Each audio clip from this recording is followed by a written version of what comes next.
को हम प्लस रखेंगे और R2 को हम माइनस रखेंगे। इसी तरीके से अगर ये अवतल लेंस है, क्या है, अवतल लेंस है, ये पृष्ठ 1 है, तो प्रकाश की किरणें इस पे ऐसे जा रही होंगी, इधर से निकल जाएंगी, ऐसे जा रही होंगी, इस पे निकल जाएंगी, तो इनको पीछे की तरफ जब बढ़ा के देखेंगे तो ये इसका फोकस F1 उधर की तरफ हो जाएगा। और अगर हम प्रकाश की किरण को इधर से डाल रहे हैं तो ये ऐसे निकल जाएंगी, ये ऐसे निकल जाएंगी, ठीक है। तो ये क्या होगा, इसको पीछे की तरफ बढ़ाएंगे तो ये किसका हो जाएगा, इसका फोकस F2 हो जाएगा।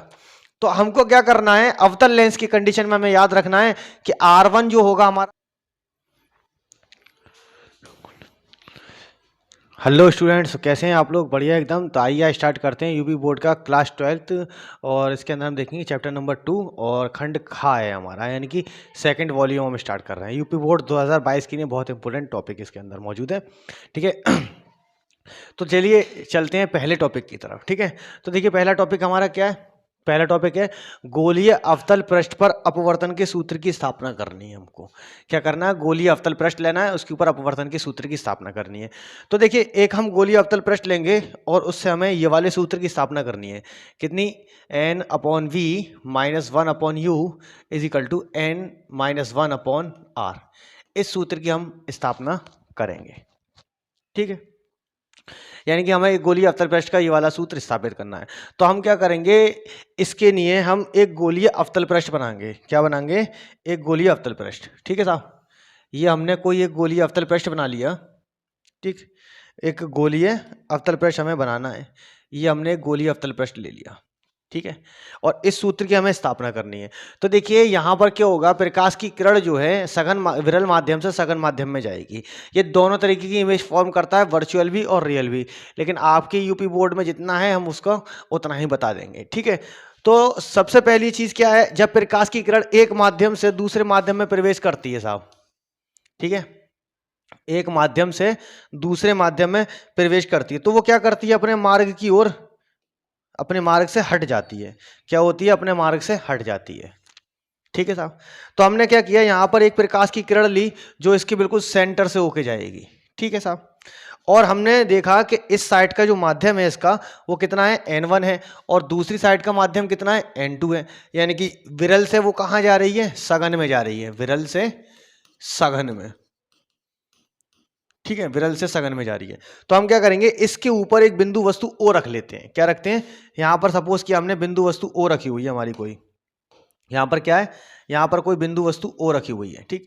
ये सघन माध्यम है और ये वाला क्या है, विरल माध्यम है। ये वाला सघन माध्यम, ये वाला विरल है, ये वाला सघन है।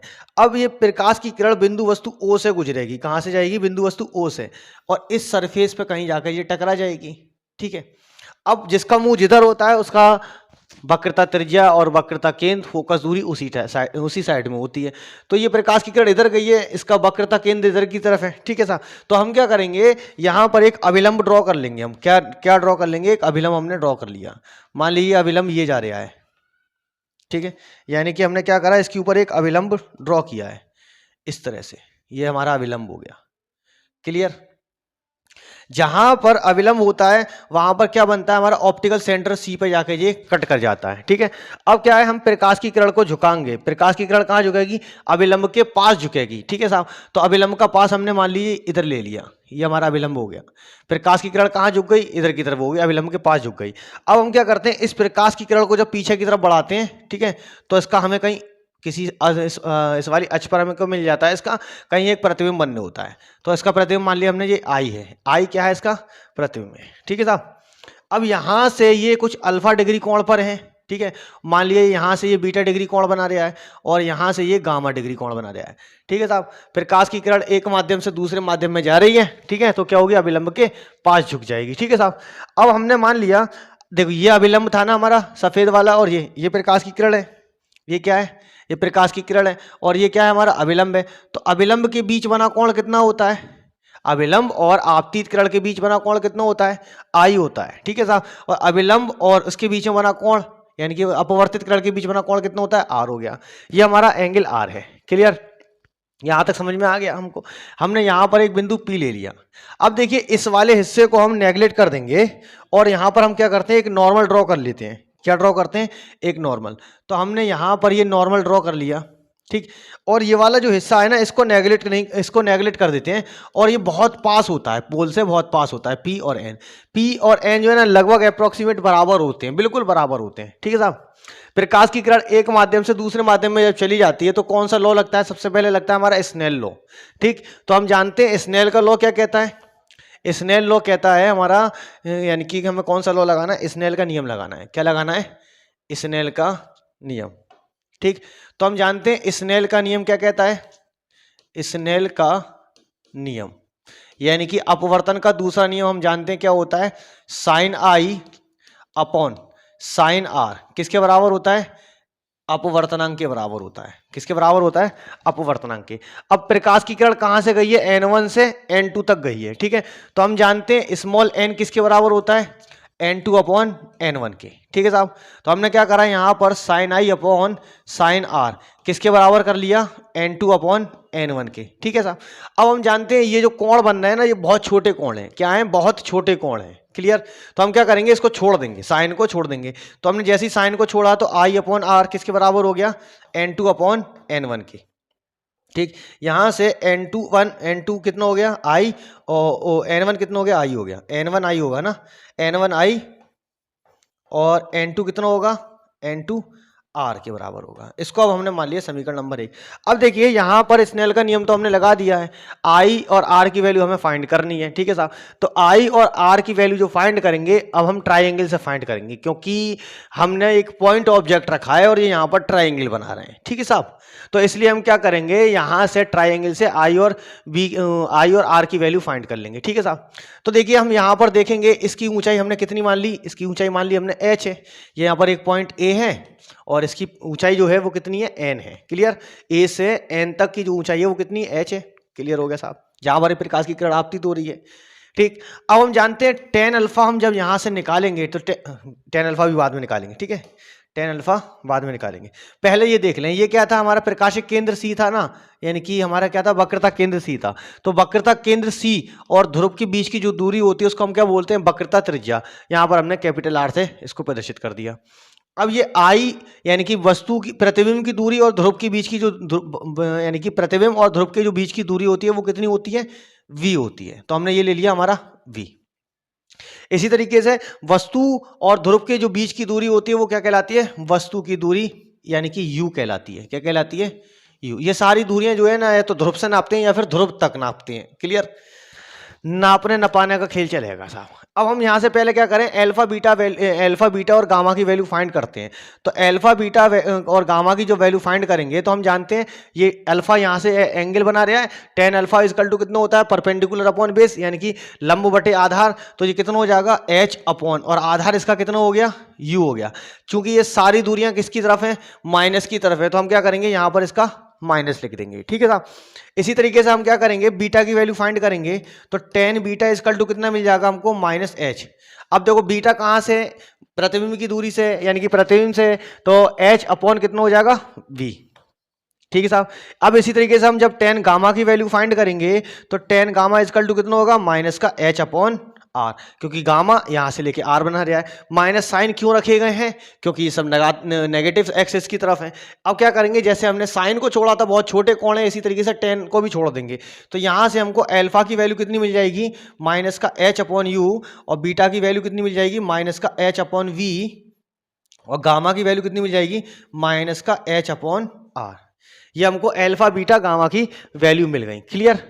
अब हम जब अल्फा बीटा गामा की वैल्यू फाइंड कर लिए हैं, अल्फा बीटा गामा की वैल्यू फाइंड कर दिए, तो अब हम क्या करेंगे? आई और आर की वैल्यू फाइंड करेंगे। तो देखिए एंगल आई की वैल्यू जब हम फाइंड कर लेंगे तो यहां से देखेंगे कौन सा ट्राइंगल लेंगे? ओ, और ये एंगल ए ओ ए सी में, किस में लेंगे?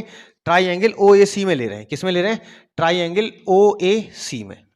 ठीक, अब ट्राइंगल ओ ए सी में हमको क्या दिखाई दे रहा है? कि ऐसे करके कुछ होगा, ठीक है। यहां से तो ये अल्फा बना रहा है, ठीक है, और यहां से लेकर यहां तक का कोण जो कितना है? इसका आई है, ठीक है। और ओ ए सी, यहां का एंगल पता नहीं है, लेकिन यहां का एंगल हमारा गामा है, ठीक है। हम इसको एक्स मान लेंगे। तो पहले लगाएंगे ट्राइंगल प्रॉपर्टी इसमें, तो ये कितना हो जाएगा? ओ ए सी हमने ले लिया। ट्राइंगल प्रॉपर्टी लगाएंगे तो यानी कि त्रिभुज प्रमेय जब लगा देंगे तो त्रिभुज प्रमेय क्या कहती है? त्रिभुज के तीनों कोणों का योग कितना होता है? 180 होता है। तो यहां से ये कितना हो जाएगा? अल्फा प्लस आई प्लस एक्स बराबर पाई। अब क्या करेंगे, AC यानी कि OC पे देखें तो AC क्या है, एक लाइन को कट कर रही है। एक लाइन जो है एक दूसरी लाइन को कट कर रही है, तो जब एक लाइन दूसरी लाइन को कट करती है तो उसके बीच में एंगल कितना बनता है, 180।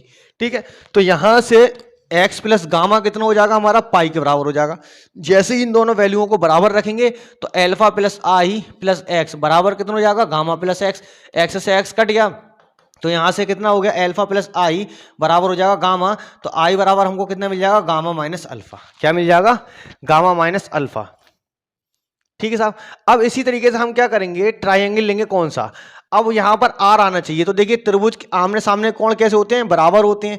तो यहां पर ये वाला जो कोण है, यहां पर ये जो कोण है ये कितना हो जाएगा, आर हो जाएगा। तो अब हम कौन सा लेंगे, ट्राइंगल। ठीक है, कौन सा ट्राइंगल ले रहे हैं, मैं एक चीज आपको दिखा दूं। ठीक है, देखिए आमने सामने कोण कैसे होते हैं, बराबर होते हैं ना। ये एंगल आर है तो ये वाला एंगल भी आर हो रहा होगा। तो मैंने क्या करा, इस वाले एंगल को आर ले लिया है। क्या ले लिया है, इस वाले एंगल को आर ले लिया। ठीक है साहब, क्या ले लिया मैंने, इस वाले एंगल को आर ले लिया। तो अब मैं कौन सा ट्राइंगल लगाऊंगा, ट्राइंगल AIC में।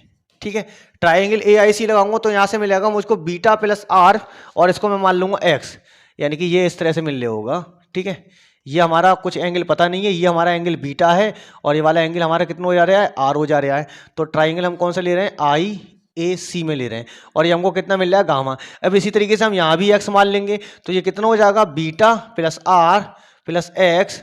ठीक है, बराबर गामा प्लस एक्स हो जाएगा। ठीक है, एक्स से एक्स कट गया तो यहाँ से आर इक्वल टू कितना मिल गया हमको, गामा माइनस बीटा। ठीक, अब देखिए ये जो आर की वैल्यू आई है ना, आई और आर की जो वैल्यू आई है, जो वाली ये आई की जो वाली वैल्यू आई है। ठीक, और आर की जो वाली वैल्यू आई है, और ये किसकी वैल्यू है, ये वाली, ये अल्फा बीटा और गामा की वैल्यू है। तो हम इनको क्या करेंगे, I R alpha beta gamma की वैल्यू उठा के समीकरण नंबर 1 में रख देंगे। ठीक है, तो समीकरण हमारा 1 क्या कहता है, समीकरण 1 है हमारा N1I बराबर N2R। ठीक, यही है ना हमारा समीकरण, N1I हाँ बराबर N2R। क्लियर। और R की वैल्यू हमारी कितनी है, R बराबर है हमारा गामा माइनस बीटा, और I बराबर कितना हमारा, गामा माइनस अल्फा। तो इसकी वैल्यू हम इसके अंदर उठा के रखेंगे तो ये कितना हो जाएगा, N1।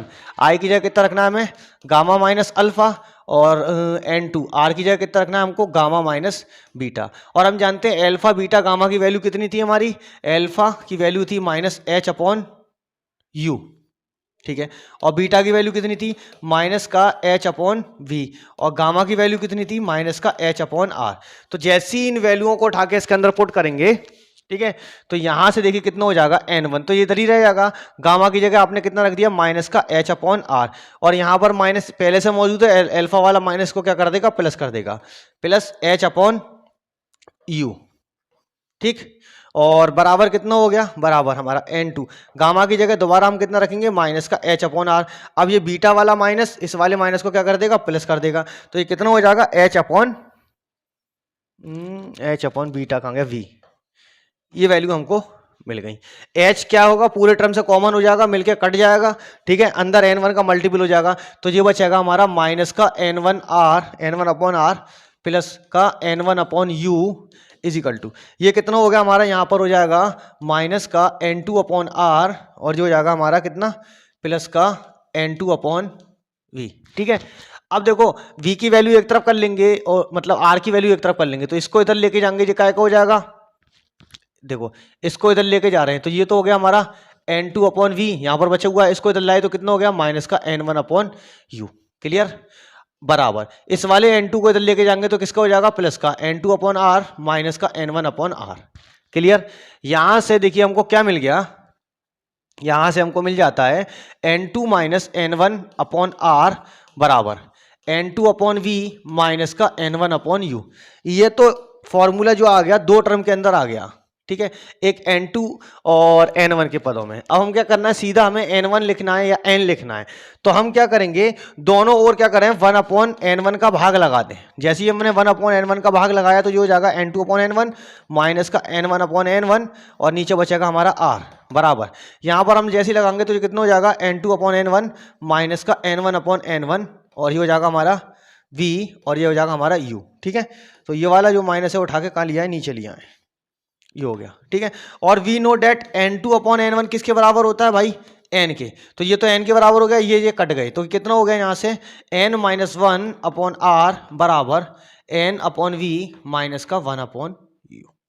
ये आ गया हमारा फॉर्मूला, ठीक। किसके लिए आ गया, गोलीय अवतल पृष्ठ के लिए आ गया। अब हम क्या करेंगे, इसके बाद गोलीय उत्तल पृष्ठ का फॉर्मूला हमें डेराइव करना है। किसका करना है, गोलीय उत्तल पृष्ठ का।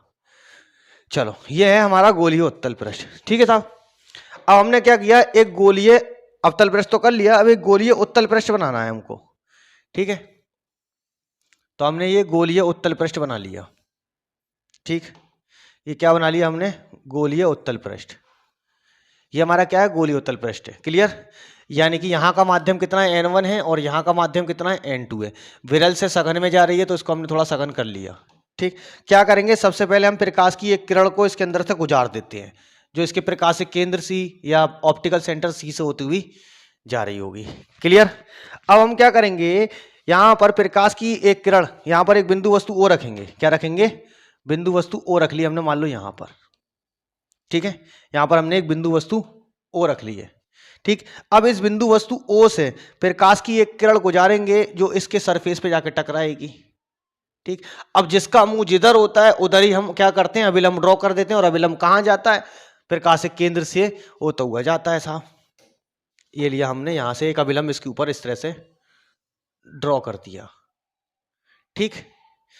अब देखिए क्या होगा, यहां पर ये क्या थी, हमारी आपतित किरण थी, ठीक। आपतित किरण क्या है, अभिलंब और आपतित किरण के बीच बना कोण क्या होता है, आपतन कोण आई होता है। अब प्रकाश की किरण क्या करेगी, अभिलंब के पास झुक जाएगी, अभिलंब के पास झुक जाएगी। तो हमने क्या करा, अभिलंब के पास इसको इस तरह से झुका लिया।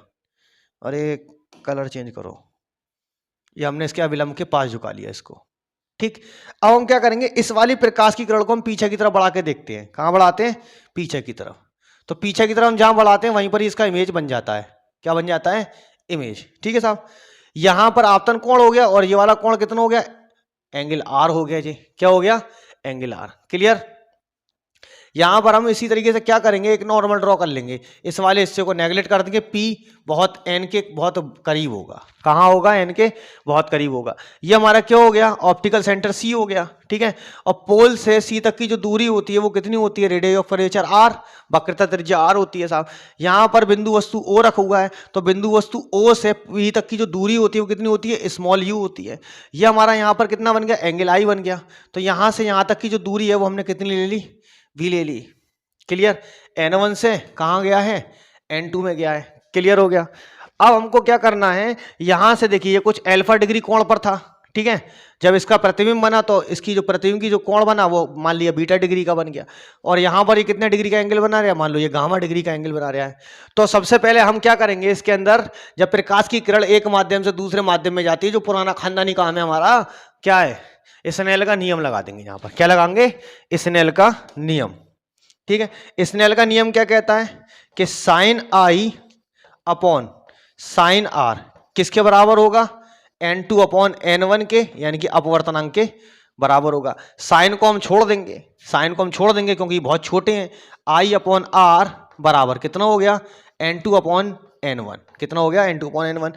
तो यहां से जब हम आई n1 हो जाएगा और r कितना हो जाएगा, r n2 हो जाएगा। इसको मान लिया हमने समीकरण नंबर 1, ठीक है। एंगल I और एंगल R की वैल्यू हम जैसे फाइंड करी थी उसी तरीके से हम ट्राइंगल से फाइंड करेंगे, ठीक है साहब।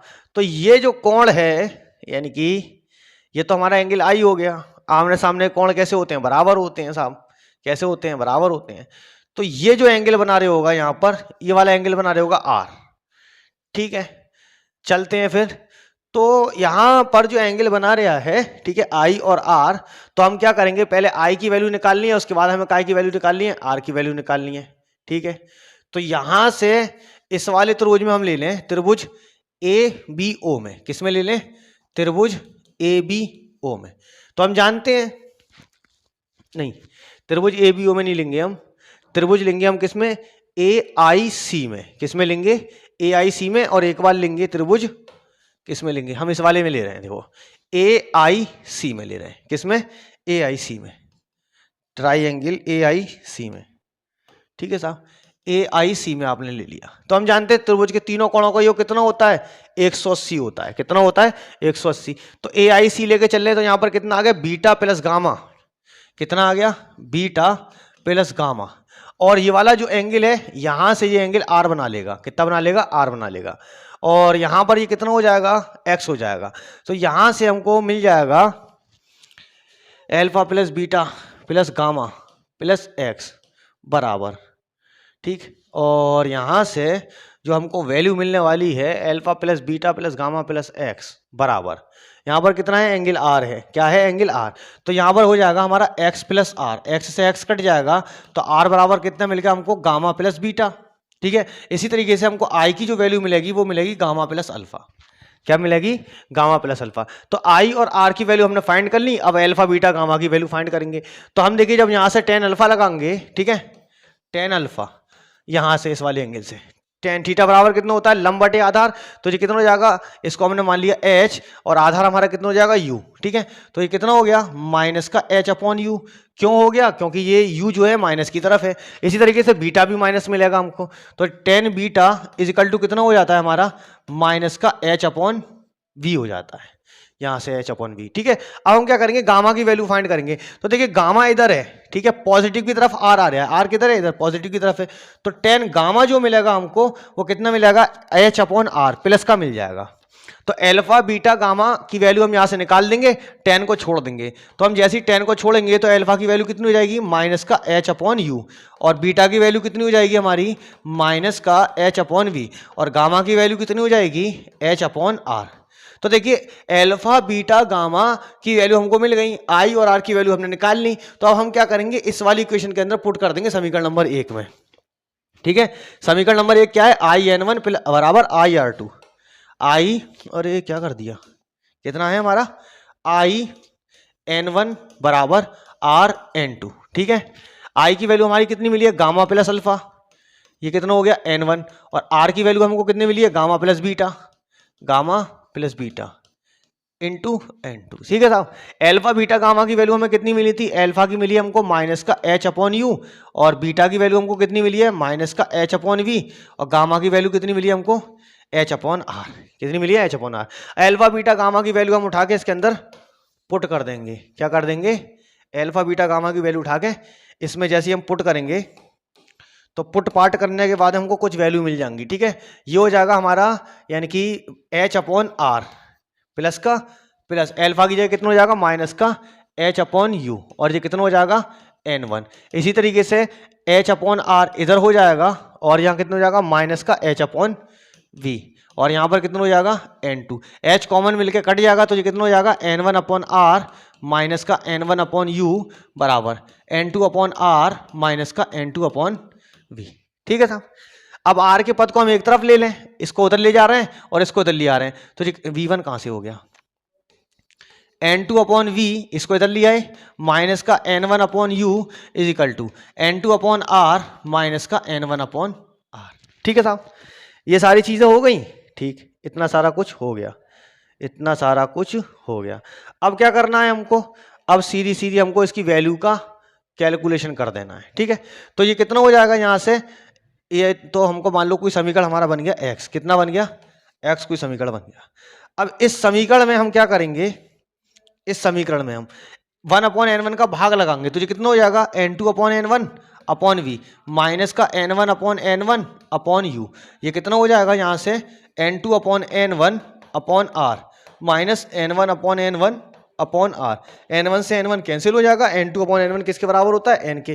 तो ये हमको कितना मिल जाएगा, n अपॉन v माइनस का 1 upon u is equal to n minus 1 upon r। r यहां से हमें कॉमन ले लेना है। ठीक, चलिए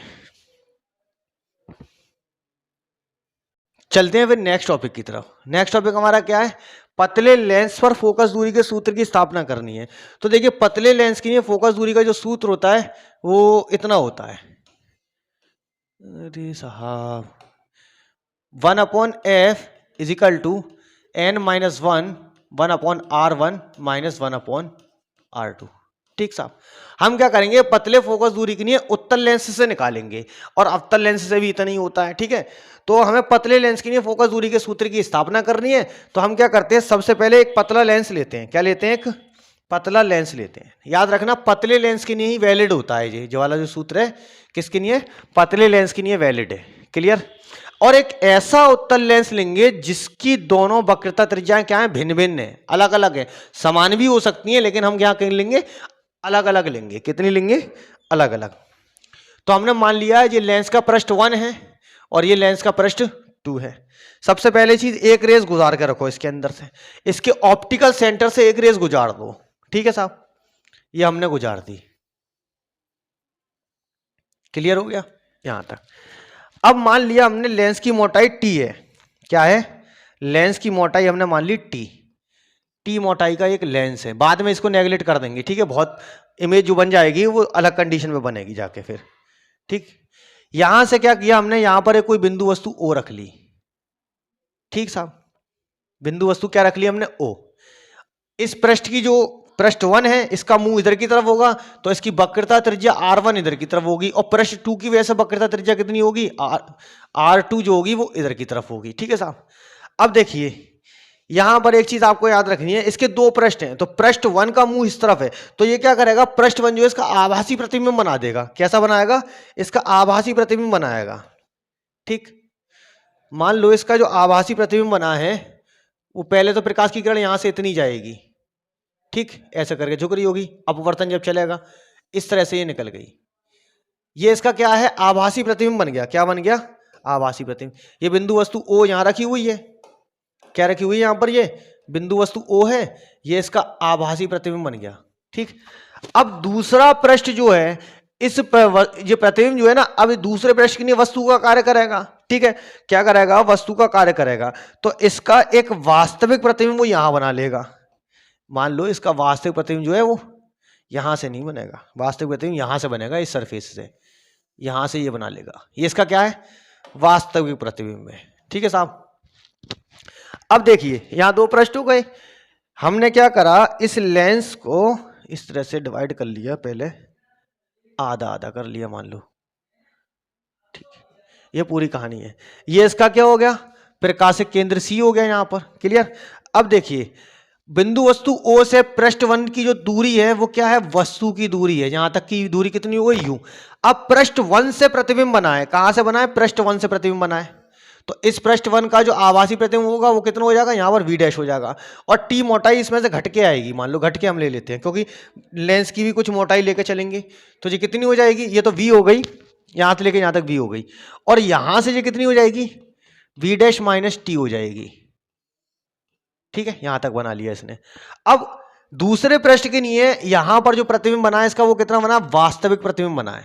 क्या बना है इसका, वास्तविक प्रतिबिंब। और ये जो फॉर्मूला है ये किस बेस एप्लीकेशन पे बेस है, ये इस पर एप्लीकेशन पे बेस है। कितना है, n upon V minus 1 upon you is equal to n minus 1 upon R. ठीक है, मान लो लेंस का जो अपवर्तनांक है वो कितना है, n है। ठीक, पहले क्या है, प्रकाश की किरण सरल से सघन में जा रही है, विरल से सघन में जा रही है। ठीक है, तो अभिलंब के पास झुक रही होगी।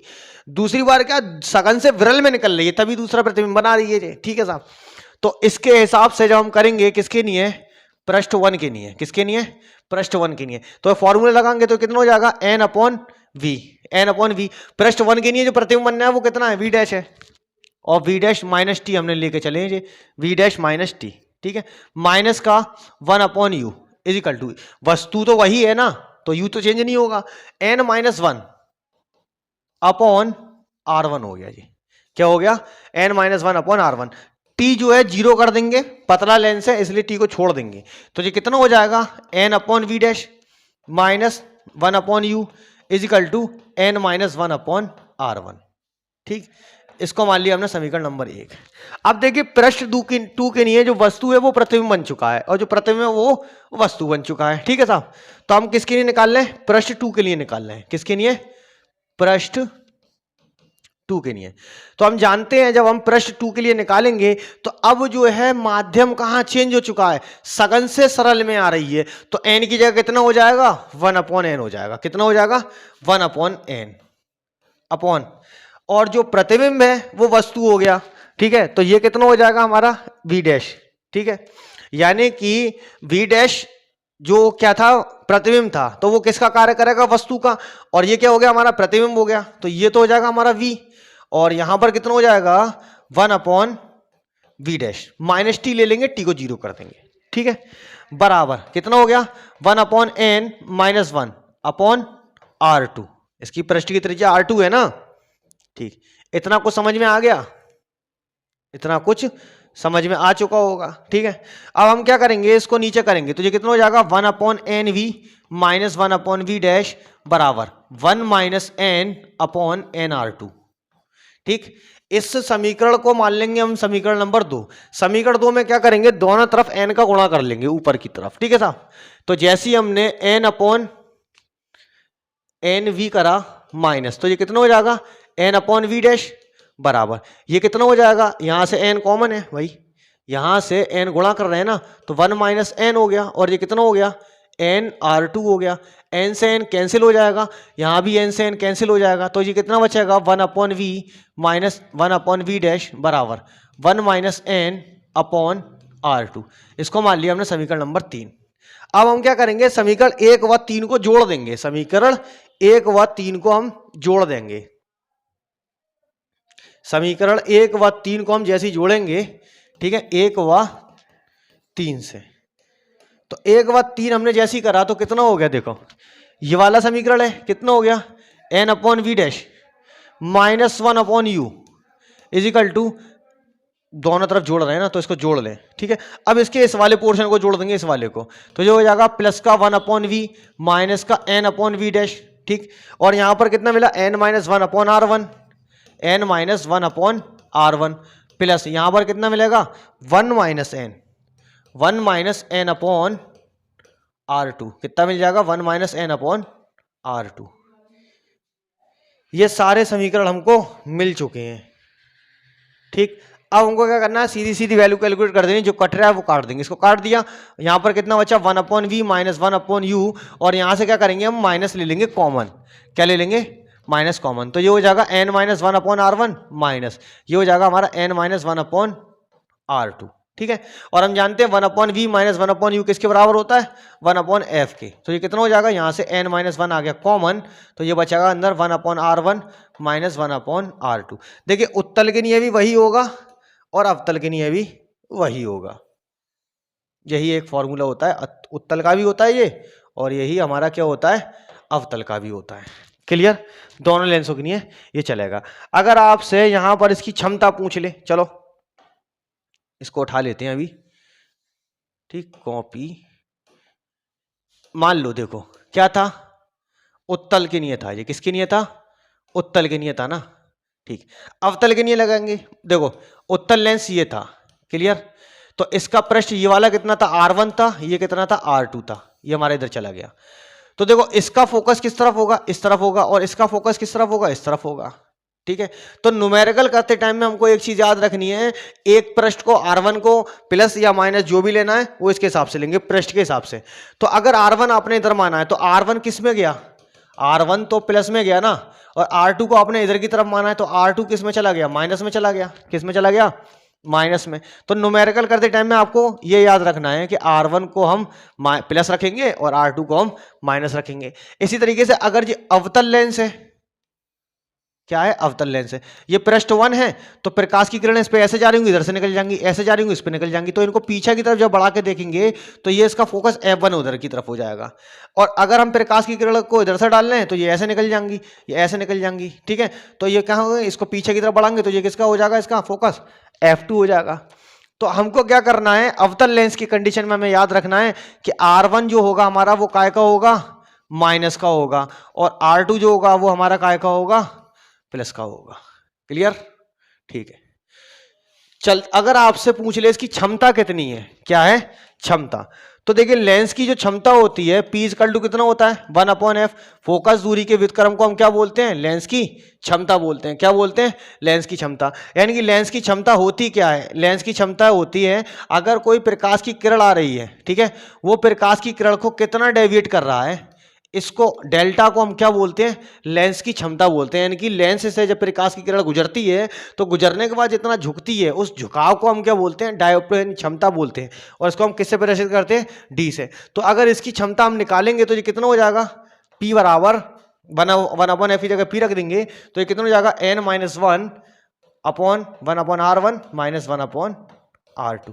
ये किसकी नहीं हो जाएगा, क्षमता की नहीं हो जाएगा। किसकी नहीं हो जाएगा, क्षमता की नहीं है। चलते हैं फिर इसके नेक्स्ट टॉपिक की तरफ। तो नेक्स्ट टॉपिक क्या है, परस्पर संपर्क में रखे हुए दो लेंसों के लिए हमें फोकस दूरी के सूत्र की स्थापना करनी है। तो देखिए जब परस्पर संपर्क में रखे होते हैं तो फोकस दूरी का सूत्र यही आता है, 1/f = 1/f1 + 1/f2। अगर दो से ज्यादा है तो कितना हो जाएगा, 1/f = 1/f1 + 1/fn तक, जितने हमें रखने हैं। तो हमें एक और यहां पर ले लें, 1/f2 और ले लें, अब सही लगेगा। ठीक, हमें इस सूत्र की स्थापना करनी है। तो हम यहां भी क्या करेंगे, उत्तल लेंसों को लेकर चलेंगे। देखिए दो संपर्क में रखे उत्तल भी हो सकते हैं, दो अवतल भी हो सकते हैं, एक अवतल और एक उत्तल भी हो सकता है। ठीक, देखिए चाहे आपकी ये वाली कंडीशन बने, परस्पर संपर्क में आपने ऐसे करके दो लेंस रख दिए, एक तो ये कंडीशन हो जाएगी। तो जब ये कंडीशन बनती है ना तो इसमें क्या होता है, दो उत्तल हैं, एक अवतल का बनने होता है इस तरह से, इसके बीच में एक अवतल लेंस और बन जाता है।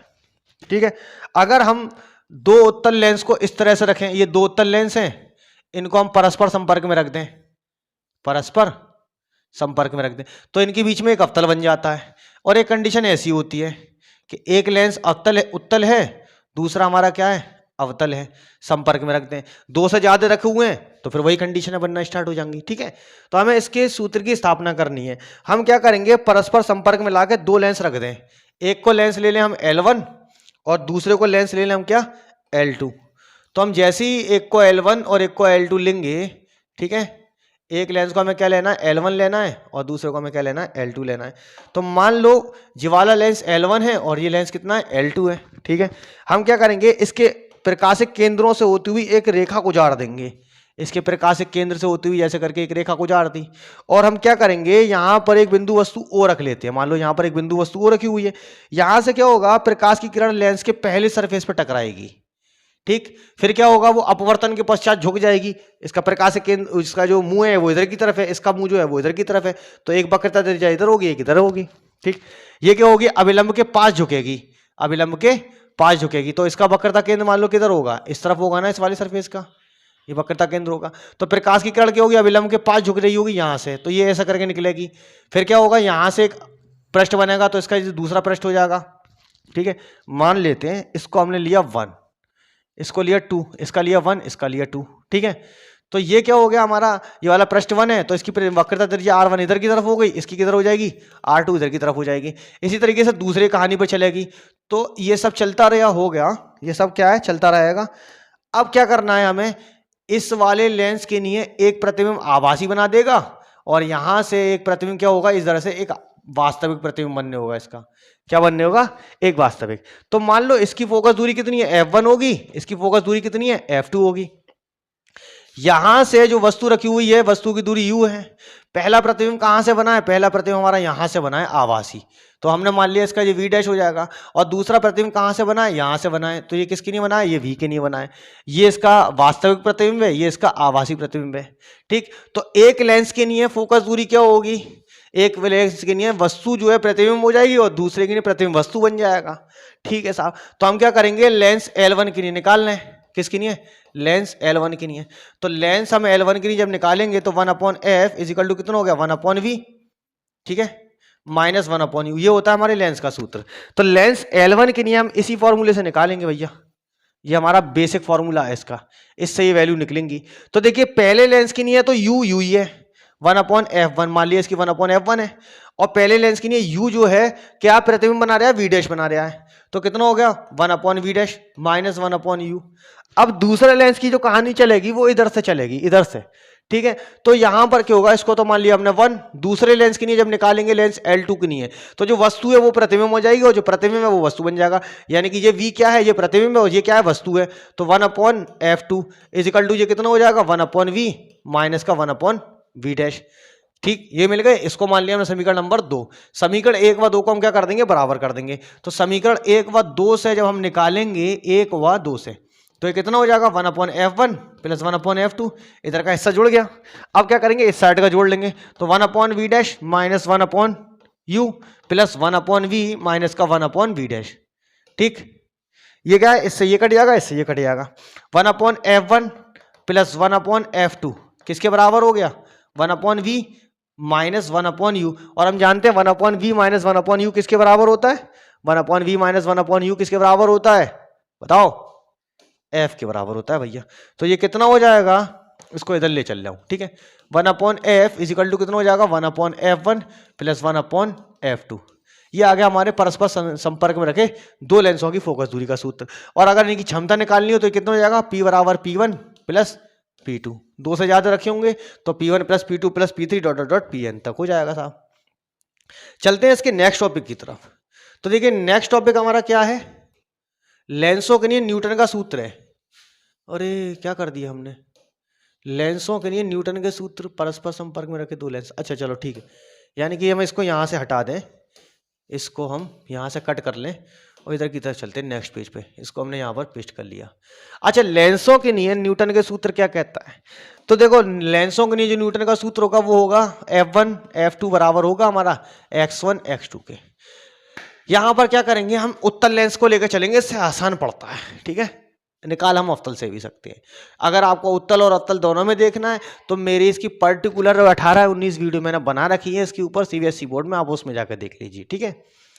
चलिए अब हम क्या करेंगे, एक लेंस हमने लिया, क्या लिया, एक लेंस लिया, पतला लेंस हमने एक उत्तल ले लिया साहब, ये हमने एक पतला लेंस ले लिया उत्तल लेंस है।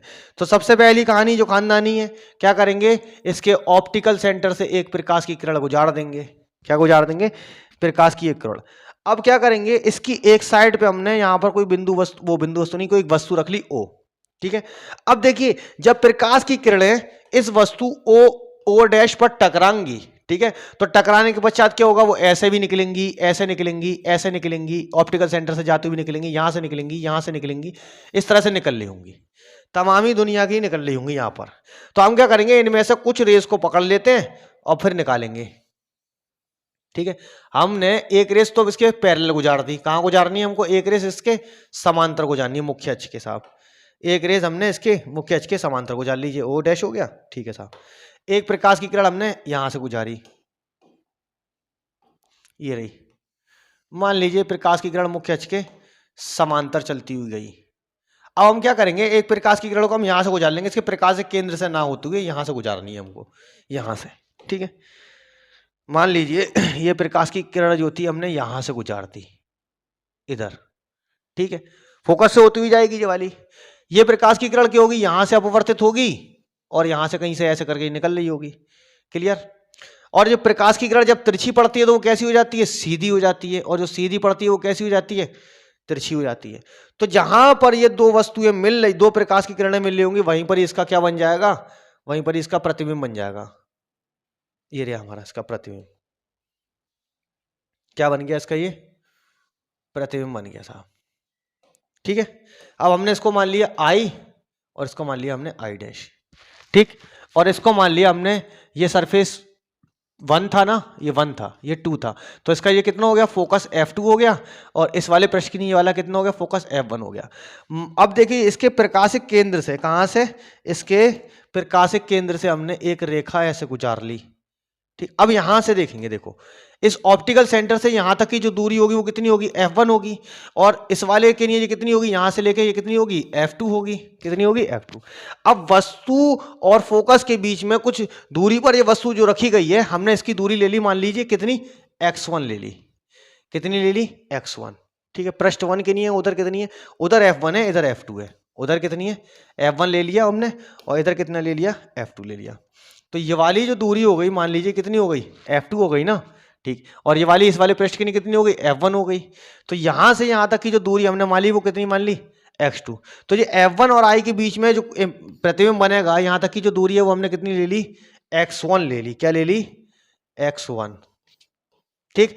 अब इसके बाद हम क्या देखेंगे, इसके अंदर देखेंगे समरूप त्रिभुज, क्या देखेंगे, समरूप त्रिभुज, क्या देखेंगे, समरूप त्रिभुज। तो समरूप त्रिभुज एक ये दिख रहा है हमको, दूसरा ये है, तीसरा ये है और चौथा ये है। ये एक दूसरे के समरूप है। एक त्रिभुज और बनने है यहाँ पर, ये इसके समरूप हो जाएगा। ठीक है, तो हम इसको छोड़ देंगे, हमें वहीं लेना है जहां तक हमारा काम बन जाए। तो समरूप त्रिभुज में क्या कहती है कि उनके लंबों का अनुपात क्या होगा, उनके आधारों के अनुपात के बराबर होगा। तो हमने ये कितना ले लिया, ओ डैश अपॉन इसका लंब पहले, तो इसका भी लंब, ये हमने सी मान लिया। तो ये कितना हो गया, ये बी मान लिया और ये मान लिया। तो ये कितना हो गया, सी बी बराबर। जब इनके लंबों को लिया तो इनके आधारों को भी ले लेंगे। तो आधार यहां से कितना हो जाएगा, ओ एफ टू बराबर किसके हो जाएगा, ओ एफ टू, ये हो गया एफ टू सी। ठीक, इसको मान लिया हमने समीकरण नंबर 1। अब इसमें चलेंगे समरूप त्रिभुज, इसमें निकालेंगे यहां से। तो समरूप त्रिभुज अब इसमें ले रहे होंगे तो ये ए सी जो लंब है वो किसके बराबर हो जाएगा, आई आई डैश के, किसके, आई आई डैश के। और ये यहां से क्या लेंगे, सी एफ वन। ठीक है, क्या लेंगे, सी एफ वन। जब इसका लंब पहले लिया तो इसका आधार भी हम पहले ले लेंगे और यहां से कितना ले लेंगे, एफ वन आई। ठीक, अब हम जानते हैं, देखो ए सी किसके बराबर होगा, ओ डैश के। दो लंब, जैसे ये है ना क्या, दो समांतर रेखाओं के बीच में जब एक कोई लंब गिराए जाते हैं तो उनकी दूरियां बराबर होती हैं। तो ये क्या होगा, ओ डैश किसके बराबर होगा, सी ए के। ओ डैश किसके बराबर होगा, ए सी के। इसी तरीके से सी बी किसके बराबर होगा, आई आई डैश के। सी बी किसके बराबर होगा, आई आई डैश के। तो अब हम क्या करेंगे, समीकरण 1 व 2 को अब बराबर कर लें। ठीक है, 1 व 2 को बराबर, यानी कि ये दूरियां इसके बराबर हो चुकी। तो यहां पर हमको मिल जाएगा O F two upon F two C बराबर C F one upon F one I. ठीक है, और ओ एफ टू हमारा कितना है, एक्स टू है। कितना है, एक्स टू अपॉन, और कितना है, एफ टू सी, एफ टू सी किसका है, एफ टू के बराबर है। ठीक है, सी एफ वन किसके बराबर है, एफ वन के बराबर है, और ये किसके बराबर है, एक्स वन के बराबर है। तो कितना हो गया, एफ वन एफ टू बराबर आ गया आपका एक्स वन एक्स टू। यही हमारे न्यूटन भैया का सूत्र है। अगर देखो अभी यहां पर क्या, फोकस दूरियां भिन्न भिन्न है, तो इसका मतलब क्या है, फोकस दूरियां भिन्न भिन्न है। ये कैसा हो सकता है कि पृष्ठ 1 और पृष्ठ 2 बराबर हो, तो इनकी फोकस दूरी भी कितनी हो जाएगी, बराबर हो जाएगी। f1 किसके बराबर हो जाएगा, f2 के, और ये किसके बराबर हो गया, f के। तो इस वाले में हम क्या करेंगे, f का स्क्वायर हो जाएगा यहाँ पर, ये कितना हो जाएगा, x1 x2। ये इसकी कंडीशन हो गई। क्लियर। तो मिलते हैं फिर नेक्स्ट चैप्टर के अंदर, जो होगा हमारा प्रिज्म के बारे में। किसके बारे में होगा, प्रिज्म के बारे में। चलिए।